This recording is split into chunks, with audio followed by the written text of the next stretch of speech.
Morning dear students. इयत्ता 10वीतील विद्यार्थी मित्रांनो, विषय आहे मराठी. पाठ आहे ऊर्जा शक्तीचा जागर आणि लेखक आहेत प्रसिद्ध भारतीय शास्त्रज्ञ डॉक्टर रघुनाथ माशेलकर.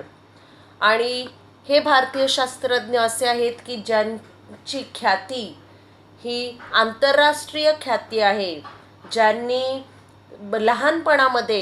बालपणामध्ये अतिशय मेहनत कष्ट केलेली होती आणि त्यांच्या आई, त्यांचे मामा आणि त्यांचे शिक्षक ह्यांच्या मार्गदर्शनामुळे ते आज या यशाच्या शिखरावर पोचलेले आहेत.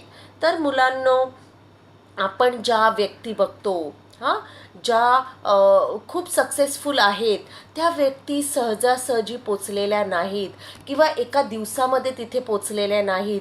तर तिथे पोचण्यापर्यंत त्यांचा जो प्रवास आहे, त्या प्रवासामध्ये अनेक खाचखळी असतात, संकट असतात, मेहनत असते, कष्ट असते. ओके, उन्होंने लाइफ में बहुत कुछ झेला रहता है, बहुत कठिनाइयों से, परेशानियों से सामना कर कर के वो आगे बढ़ते. आपण सचिन तेंडुलकर बघूया, धीरूभाई अंबानी बघूया, कोणत्याही प्रसिद्ध खेळाडू, शास्त्रज्ञ, लेखक, कलाकार असो, चित्रकार असो, तर तो तिथे पोचलेला असतो एखाद्याच उच्च पदावर, परंतु तिथपर्यंत पोचण्यासाठी त्याला खूप काही गमवावं लागलं असतं, खूप संघर्ष करावा लागलेला असतो. तर आपण आतापर्यंत काय बघितलं या पाठामध्ये की लेखक आणि त्यांचं बालपण, की लहानपणीच वडील वारले, आई गिरगावातील खेतवाडीतील देशमुख गल्लीतील मालते निवासमध्ये आली. परंतु मी शाळेत कसा जाऊ हा लेखकांना मोठा प्रश्न पडला आणि आजूबाजूच्या प्राथमिक शाळेतील त्यांचं ॲडमिशन बंद झालं. परंतु एक माऊली, एक स्त्री लेखकाच्या आईच्या मदतीला धावून आली आणि तिने त्यांना खेतवाडीतील प्राथमिक शाळेत प्रवेश मिळवून दिला. त्यानंतर त्यांना युनियन हायस्कूलमध्ये प्रवेश घ्यायचा होता, माध्यमिक शाळेमध्ये. परंतु तो प्रवेश घेण्यासाठी सुद्धा त्यांना खूप अडचणी आल्या, कारण त्यांच्याकडे पैसे नव्हते, त्यांच्या खोली अपुरी होती, अभ्यासाला पूरक असं वातावरण नव्हतं. परंतु शिक्षक हे चांगले होते. बघा, शिक्षकांची सेवाभावी वृत्ती, त्यांचं शिकवताना स्वतःला झोकून देणे, निरपेक्ष कोणत्याही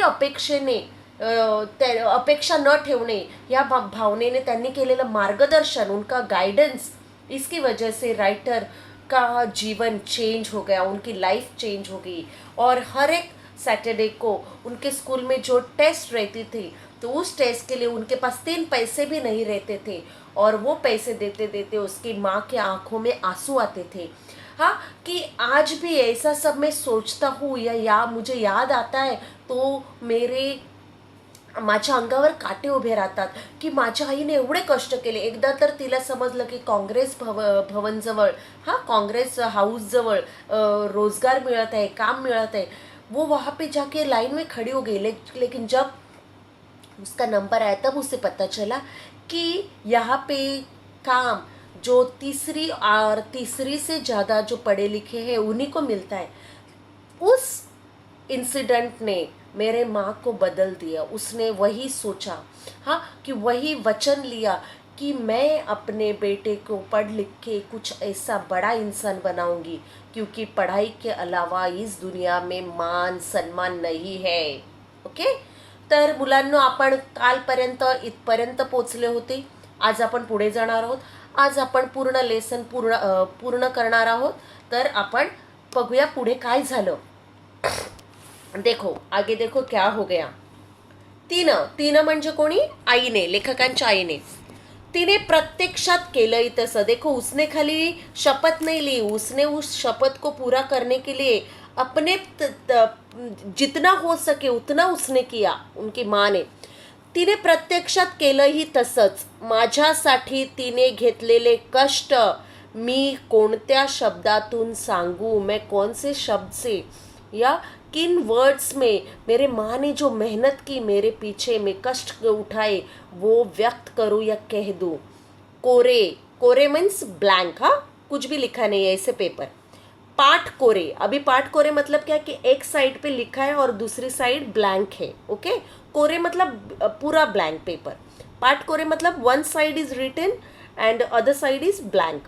लिहून उरलेले कागद ती एकत्र जमवायची. मतलब देखो उसको जहाँ पे भी ऐसे बुक्स मिलते थे या कोई पेपर मिलते थे जो ब्लैंक है वो सब इकट्ठा करती थी आणि त्यांच्या वह्या करू लागली. वह्या करू लागली मतलब उनको सिला के या बाइंडिंग जैसे हम लोग बोलते हैं. हाँ, तो उसकी माँ ने कितनी मेहनत, अकेली औरत थी, उसको किसी का आधार नहीं था, किसी का सपोर्ट नहीं था, खाली मेहनत करना और बच्चे को अच्छी पढ़ाई के लिए उसने ये सब कुछ किया. वह्या तयार करून द्यायची. अखंड पेन्सिल, देखो अखंड मतलब पूरी, हाँ फुल पेन्सिल मला मिलणं अवघड होतं. और हम लोग कैसे बोलते हैं मम्मी पापा को, मेरा पेन्स खराब हो गया या रिफिल ख़त्म हो गई, पेंसिल ख़त्म हो गई, तो आपको मम्मी पापा कैमलिन का, हाँ या जो भी अच्छे जो नटराज का हो, किसी भी अच्छे कंपनी का, आपको क्या पूरा बॉक्स लेके आते हैं ना, बराबर कि नहीं बच्चों. तो आप कितने नसीबवान हो. आपको ये सब चीज़ें याद रहनी चाहिए कि आपके लिए आपके माँ बाप क्या करते हैं. आपको उसकी वैल्यू नहीं रहती है, बराबर. आप भूल जाते हो सब कुछ. आपको ये लगता है छोटी छोटी चीज़ें हैं, ये माँ बाप का कर्तव्य है. माँ बाप का कर्तव्य नहीं है. माँ बाप का कर्तव्य है आपको अच्छी शिक्षा देना और उसके लिए वो सब कुछ कर रहे हैं. और आपका कर्तव्य क्या है, अच्छी पढ़ाई करना, बराबर. तर यहाँ पे अखंड पेन्सिल मिळणं अवघड होतं, त्यामुळे जेमतेम हातात धरता येईल अशा पेन्सिलीनेच लिहावं लागे. मतलब ऐसे हाथ में रहती थी, जेमतेम मतलब कैसे भी करके वो रहती थी, उतनी पेंसिल मुझे मिलती थी, लेकिन मैंने उससे भी पढ़ाई की. राइटर भी कुछ कम नहीं थे, वो भी उतने ही डेडिकेशन के साथ, उतने मेहनत के साथ पढ़ाई करते थे. ओके, की त्यामुळे जेमतेम हातात धरता येईल अशा पेन्सिलीनेच लिहावं लागे, वैसे ही लिखना पडता था. पुढे बघा, याच हायस्कूलमध्ये मला भावे सर भेटले. आता भावे सरांबद्दल त्यांनी आपला अनुभव सांगितलेला आहे. ते आम्हाला भौतिकशास्त्र शिकवत. भौतिकशास्त्र मतलब ये साइंस का एक प्रकार था. पहले साइंस के 3 स्ट्रीम्स थे, बायोलॉजी, फिजिक्स एंड केमिस्ट्री. तो भौतिकशास्त्र मतलब फिजिक्स पढ़ाते थे. विज्ञानातील हा विषय शिकवताना त्यांनी केवळ शास्त्र शिकवले नाही, तर त्या विषयाची गोडी लावली आणि त्याचबरोबर जीवनाचं फार मोठं तत्वज्ञान शिकवलं. तत्वज्ञान मतलब फिलॉसॉफी. ओके, तत्वज्ञान या हिंदी में हम लोग तत्वज्ञान बोलते हैं. कि भावे सर हमें फिजिक्स पढ़ाते थे, लेकिन उन्होंने जो उनका सब्जेक्ट था, उनका जो विषय था, उनके प्रति हमारे अंदर रुचि या आवड़ निर्माण की. लेकिन उसके साथ साथ लाइफ की जो फिलोसफी थी वो भी हमें पढ़ाई. मतलब ये खासियत थी उस ज़माने के या उनके टीचर्स की, कि सब्जेक्ट पढ़ाते उसी के साथ साथ वो लाइफ के लेसन्स या संस्कार भी या वैल्यूज भी पढ़ाते थे. ओके, पुढे जाऊया आपण. अभी एक एक्सपीरियंस यहाँ पे राइटर ने आपके साथ शेअर किया है. क्या है वो एक्सपीरियंस, देखो. एके दिवशी शाळेत त्यांनी एक प्रयोग करून दाखवला. देखो, स्कूल में उन्होंने एक्सपेरिमेंट, प्रयोग मीन्स व्हाट, एक्सपेरिमेंट करके दिखाया. आप लोगों को ये एक्सपेरिमेंट मालूम होगा. राइटर तक छोटे थे. भिंगाच्या साह्याने, आपके टेक्स्ट बुक में पिक्चर है, भिंग मतलब लेंस या जो कांच रहते हैं ना, उसके मदद से सूर्य किरण मतलब सन रेज शक्ति कागदावर एक, देखो मतलब लेंस लेने का, नीचे कागज रखने का, और सूरज की जो किरणें हैं उनको एकत्रित करके, उनको उस लेंस से पे एकत्रित करके वही रेज आपको उस पेपर पे डालने हैं. ऐसा सूर्यकिरणांची शक्ती कागदावर एकत्र केल्यास कागद जळतो. मतलब बिना माचिस के, बिना आग के अपने आप वो सूरज की किरणों से वो कागद जलता है, हे त्यांनी दाखवलं. आणि माझ्याकडे बघून ते म्हणाले, मतलब सब बच्चे थे ना क्लास में, लेकिन मेरी तरफ देख के वो बोले, माशेलकर मतलब उनका सरनेम है ना, रघुनाथ माशेलकर का, तो उनका नाम लेते हुए, उनका सरनेम लेते हुए कहा, तुमची ऊर्जा शक्ति एकत्र करा। मतलब आपकी जो मनोबल है, आपकी जो स्ट्रेंथ है, आपकी जो एनर्जी है, हाँ, एनर्जी की जो ताकत है वो एकत्र करा। एकत्र मतलब एक साथ एकजुट हो जाओ, काहीही जाळता येईल। मतलब आप कुछ भी जला सकते हो। मतलब आपके लाइफ में जो बुराई है, जो नेगेटिव चीज़ें हैं, उनको आप जला सकते हो, आप कुछ भी कर सकते हो अगर आप में एकाग्रता है, आप में कंसंट्रेशन है, आप में कॉन्फिडेंस है। ओके बच्चों, तो यहाँ पे क्या कहा है, कितना अच्छा सेंटेंस कहा है, देखो की तुमची ऊर्जा शक्ती एकत्र करा, काहीही जाळता येईल। एकीकडे मला एकाग्रतेचा मंत्र मिळाला आणि दुसरीकडे विज्ञान। देखो एकाग्रता मतलब एक तरफ उन्होंने उनको कंसंट्रेशन का इम्पोर्टेंस दिया और दूसरी तरफ उन्होंने सायन्स भी पढ़ाया। ओके, नेक्स्ट, आयुष्याचं फार मोठं तत्वज्ञान मला भावे सरांच्या या शिकवणुकीतून गवसलं। गवसलं म्हणजे मिळालं, हां, गवसलं म्हणजे सापडलं, फाउंड सॉरी। त्यांना मी कसा विसरू शकेन। मतलब मेरे लाइफ का जो बड़ी फिलॉसफी है ये मुझे भावे सर के पढ़ाई से उन्होंने पढ़ाई और उनको मैं कैसा भूल सकता हूँ। भावे सरांप्रमाणेच माझ्या शालेय आणि पुढील शैक्षणिक जीवनात जोशी सर, शिर्के सर, श्री मालेगाववाला या सर्वांनीच माझ्या व्यक्तिमत्वाच्या जडणघडणीत उत्तम मार्गदर्शन केलं। आता मुलांना इथे लक्ष द्या, इथे बघा या पाठामध्ये तुम्हाला सरांची सर्वांची आडनावं आलेली आहेत आणि त्याच्यानंतर सर लागलेला आहे। हां, मग हे सर्व लेखकांचे सर होते, शिक्षक होते, गुरु होते। ओके, तर जोशी सर, शिर्के सर, श्री मालेगाववाला या सर्वांनीच माझ्या व्यक्तिमत्व म्हणजे पर्सनॅलिटी, आपलं स्वतःचं असं व्यक्तिमत्व, स्वतःचं प्रेझेन्स। ओके, जडणघडण मतलब खुद का जो हमारा पर्सनालिटी है उसको बनाने के लिए उत्तम मार्गदर्शन के लिए, मतलब मेरी पर्सनालिटी अच्छी होने के लिए इन सब सरों ने मुझे गाइडेंस दिया। मार्गदर्शन म्हणजे मार्ग दाखवणे, गाइडेंस केलं। संस्कार केले, माझ्यावर चांगले विचार करणे। संस्कार केले म्हणजे चांगले विचार रुजवणे। वाक्प्रचार आहे बघा की कुछ अच्छा सिखाना या अच्छी सोच सिखानी। पुढे बघूया आपण काय सांगितलेलं आहे। आयुष्याच्या उभारणीसाठी, हां, आयुष्य मतलब लाईफ, उभारणी मतलब बनाना, तयार करणं, मला याच शाळेने आणि याच शिक्षकांनी भरपूर शिदोरी दिली। आता इथे शिदोरी म्हणजे काय घ्यायचं आहे, अनुभवाचे गाठोडे की देखो राइटर ने कितना अच्छी तरह से क्या है कि लाइफ में जाके मुझे बहुत कुछ प्रॉब्लम आने वाले थे या डिफ़िकल्टी आने वाली थी। ये हमारा जो लाइफ है, ये जो आयुष्य है वो इजी नहीं है। ओके, तो कोई भी डिफ़िकल्टी या मुसीबत सहन करने की ताकत मुझे इस स्कूल से और इस टीचरों ने दी। ये शिदोरी मतलब वर्ड टू वर्ड मीनिंग देखेंगे तो शिदोरी म्हणजे अन्नाचे गाठोडे असते। अपन जेव्हा प्रवासाला निकतो, अगर हम किसी जर्नी के लिए निकलते तो घर से जो माँ हमें खाना देती है उसे शिदोरी बोलते।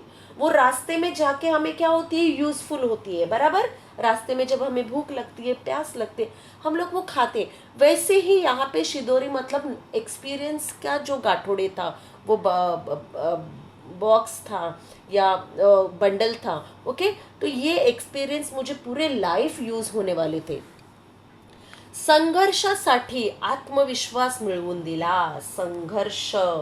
संघर्ष मतलब स्ट्रगल, हां, की आत्मविश्वास, स्वतःवर विश्वास, कॉन्फिडन्स। ओके, जगण्याचे भान दिले, माणसाने कसं जगावं, लाइफ कैसे जीने का वो मुझे सिखाया।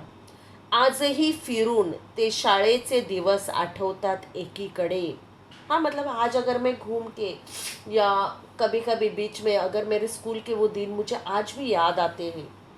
प्रचंड दारिद्र्याचा सामना करतानाचे क्षण आठवतात। दारिद्र्य मुलांनो बघा, गरिबी म्हणजे कोणी विचार करणार नाही की आंतरराष्ट्रीय ख्यातीचे हे सायंटिस्ट आहेत, वैज्ञानिक आहेत, त्यांनी आपल्या लहानपणामध्ये इतकं दारिद्र्य बघितलं असेल, गरिबी बघितली असेल, त्यांना इतका संघर्ष करावा लागला असेल, हां, म्हणून ते दिवस, दुःखाचे दिवस विसरत नाही, कारण या दुःखाच्या दिवसांनीच आज त्यांना सुखाचे दिवस दिलेले आहेत. म्हणून ते सतत की तो प्रत्येक क्षण, वो each and every moment I cannot forget, I still remember. Okay. आणि त्याच वेळी आता बघा इथे त्यांना कोण आठवतं, ज्यांनी त्यांचं आयुष्य घडवलं.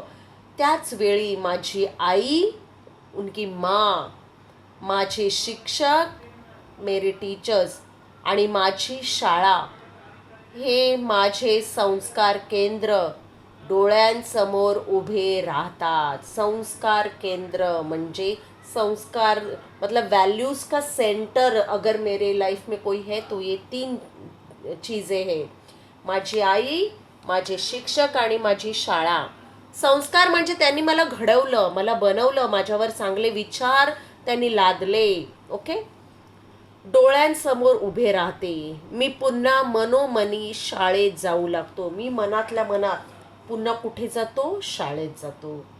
अतिशय सुंदर लेसन आहे मुलांनो. मला आशा आहे तुम्हाला हा धडा मनापासून आवडला असेल. या धड्यातून खूप काही घेण्यासारखं आहे, खूप काही शिकण्यासारखं आहे आणि चांगले संस्कार, चांगले विचार या धड्यातून तुम्हाला घ्यायचे आहेत.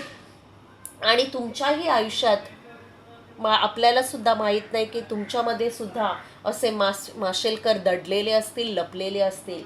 तर स्वतःतील शक्ती, कौशल्य जाणून घ्या. परिस्थिती कोणतीही असो, घरामध्ये आर्थिक परिस्थिती असो, कौटुंबिक तणाव असो, काहीही असो, परंतु स्वतःवर विश्वास ठेवा आणि स्वतःमध्ये तुमची जी ऊर्जा शक्ती आहे, तुमची ऊर्जा शक्ती जागृत ठेवा, जिवंत ठेवा. हां, की नक्कीच तुम्ही एक दिवस यशाच्या शिखरावर पोचाल, यशाच्या शिखरावर पोचाल. ओके. धन्यवाद. आणि मुलांनो, या धड्याखालील जे प्रश्नोत्तरे आहेत, जी पान क्रमांक 30वर आहेत, परंतु त्याच्यातील प्रश्न क्रमांक 5 आणि प्रश्न क्रमांक 4 हे प्रश्न फक्त तुम्हाला प्रश्न क्रमांक 1, 2, 3 आणि 6 स्वमताचा प्रश्न, एवढेच प्रश्नोत्तरं तुम्हाला तुमच्या वहीमध्ये लिहायची आहेत. धन्यवाद.